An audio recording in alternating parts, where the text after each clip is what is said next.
नमस्कार साथियों, मैं ऋषभ एक नया वीडियो फिर लेकर मैं आप सभी के बीच में आया हूँ। ये वीडियो राजनीतिक गलियारों से है और उसकी खबरों के लिए, और यहाँ पर हम बात करेंगे विधानसभा चुनाव की विशेष चर्चा पर। साथियों, अब मैं आपको मुख्य रूप से मध्य प्रदेश की भोजपुर विधानसभा सीट यानी सीट क्रमांक 141 नंबर के बारे में बात करूँगा।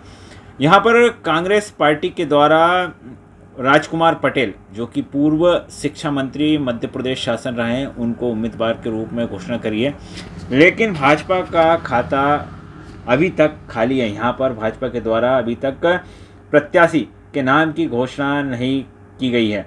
हम विशेष रूप से चर्चा करेंगे भोजपुर विधानसभा में कांग्रेस के नए राजकुमार, जिन्हें प्रत्याशी के रूप में कांग्रेस पार्टी में अब मौका मिला है भोजपुर विधानसभा की नैया पार कराने के लिए। आपको मैं बताऊं कि भोजपुर विधानसभा में लंबे समय से वर्तमान विधायक सुरेंद्र पटवा का कब्जा सा रहा है। वे बीते 3 बार से यहां पर विधायक की भूमिका में हैं, लेकिन कांग्रेस पार्टी के द्वारा इस बार अपने राजकुमार के रूप में कहें हम कि भोजपुर में क्या राजकुमार पटेल कांग्रेस के राजकुमार बन पाएंगे, इसको देखते हैं। यह तो आने वाला वक्त बताएगा, लेकिन यहाँ पर जो समीकरण बन रहे हैं कि पूर्व केंद्रीय मंत्री सुरेश पचौरी 2 बार सुरेंद्र पटवा से शिकस्त खा चुके हैं, लेकिन इस बार कांग्रेस पार्टी ने एक नया दाव राजकुमार पटेल के ऊपर खेला है। लेकिन भाजपा पार्टी अभी भी पाशोपेश में है कि किसको यहाँ पर टिकट प्रदान की जाए, क्योंकि मौजूदा विधायक की सुरेंद्र पटवा को भाजपा के लोगों के द्वारा ही इस बार चुनौतियां मिल रही हैं, क्योंकि भारतीय जनता पार्टी में कई दावेदार इस बार भोजपुर के रण में अपनी दावेदारी यानी प्रत्याशी के रूप में खड़े होने की मजबूत रूप से पेश कर चुके हैं। इनमें आपको बताएं कि यहाँ पर नगर ओबेदुल्लागंज के हिरानिया के रहने वाले जयप्रकाश शर्मा, भारतीय जनता पार्टी के ही नेता गणेश मालवीय, इसी के साथ ही वरिष्ठ नेता जोधा सिंह अटवाल, विपिन भार्गव, मंगेश नामदेव और अन्य कई नेता हैं जिन्होंने भोजपुर विधानसभा से अपनी दावेदारी पेश की है।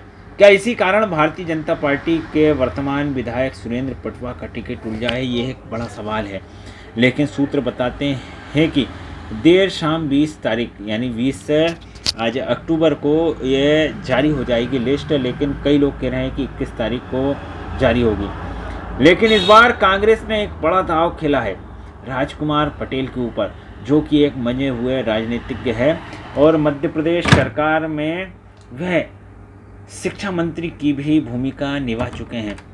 आपको बताएं कि राजकुमार पटेल ने अभी तक भोजपुर विधानसभा के कई ग्रामों का भ्रमण कर लिया है और उनकी पहचान और पकड़ भी खासी है। इस बार निश्चित तौर पर भारतीय जनता पार्टी को कड़ी टक्कर कांग्रेस के द्वारा मिलेगी, जो कि पूर्व में सुरेश पचौरी इतनी मजबूत स्थिति में नहीं थे और उन्हें सुरेंद्र पटवा को भी कड़ी टक्कर नहीं दे पाए थे। लिहाजा कांग्रेस पार्टी को कई वोटों के अंतर से अपनी सीट गंवानी पड़ी और यह अजय गढ़ के रूप में भाजपा का गढ़ ही यह भोजपुर विधानसभा बना रहा। आपको बताएं कि सुंदरलाल पटवा से शुरू हुआ ये भाजपा का गढ़ अभी वर्तमान विधायक सुंदरलाल पटवा के पुत्र कहे जाते हैं, दत्तक पुत्र के रूप में जाने जाते हैं, तो उन्हीं का दबदबा पूरे भोजपुर विधानसभा में है। लेकिन भाजपा के अंदरूनी कह सकते हैं कि उनके संगठनात्मक स्तर से कमजोरी के कारण वह इस सब बातों को हैंडल नहीं कर सके और अखबारों में भी तमाम अखबारों में भी लगभग कई महीनों से लगातार स्थानीयता की मांग को लेकर खबरें प्रसारित हुई है और जो दावेदार हैं उन्होंने भी एक जनमानस में पक्का माहौल बनाया कि स्थानीय दावेदार को ही टिकट दी जाए, प्रत्याशी के रूप में भाजपा उन्हें खड़ा करे, क्योंकि लंबे अरसे से सुरेंद्र पटवा इसका प्रतिनिधित्व कर रहे हैं और भाजपा में अब कई लोग हैं कि जो भोजपुर विधानसभा की जिम्मेदारी संभाल सकते हैं। लेकिन ये तो आने वाला वक्त बताएगा। 1-2 दिन की और हम इंतज़ार कर सकते हैं कि भारतीय जनता पार्टी किसे टिकट देती है। लेकिन कांग्रेस ने इसमें तेज़ी दिखाते हुए राजकुमार पटेल को यहाँ से टिकट दिया है, जिसका निश्चित तौर पर कांग्रेस पर एक मनोवैज्ञानिक असर पड़ेगा और उसके कार्यकर्ता भी एकजुट होंगे। जैसे ही देर रात्रि यानी 19 तारीख निकलने के बाद ही देर रात्रि में घोषणा हुई है और घोषणा होते ही जहां पर तमाम कांग्रेसी कार्यकर्ताओं के द्वारा राजकुमार पटेल को प्रत्याशी बनाए जाने पर उन्हें शुभकामनाएं प्रदान की है और एक अलग उत्साह देखने को मिल रहा है कांग्रेस पार्टी में, जहां पर निश्चित तौर पर यह एकजुटता ही कही जाएगी कि लेकिन आने वाला वक्त बताएगा कि कांग्रेस पार्टी संगठनात्मक रूप से और नए प्रत्याशी जो बने हैं, जहां पर सुरेश पचौरी का दबदबा कहा जाता है कांग्रेस पार्टी की ओर से, उनका किस प्रकार का सहयोग मिलता है, ये सारी बातें हैं। अब चुनाव में समय वैसे ही कम बचा है और किस प्रकार वे वोटरों को रिझाते हैं, किस प्रकार वे वोटरों तक पहुंचते हैं, यह सब उनकी रणनीति पर निर्भर करेगा। लेकिन सोशल मीडिया प्लेटफॉर्मों पर उनके तमाम मैसेज अब प्रत्याशी के रूप में आने लगे हैं। तो साथियों, क्या आप बताएं, कमेंट कर कर बताएं आप हमें कि भोजपुर में इस बार क्या परिवर्तन होगा।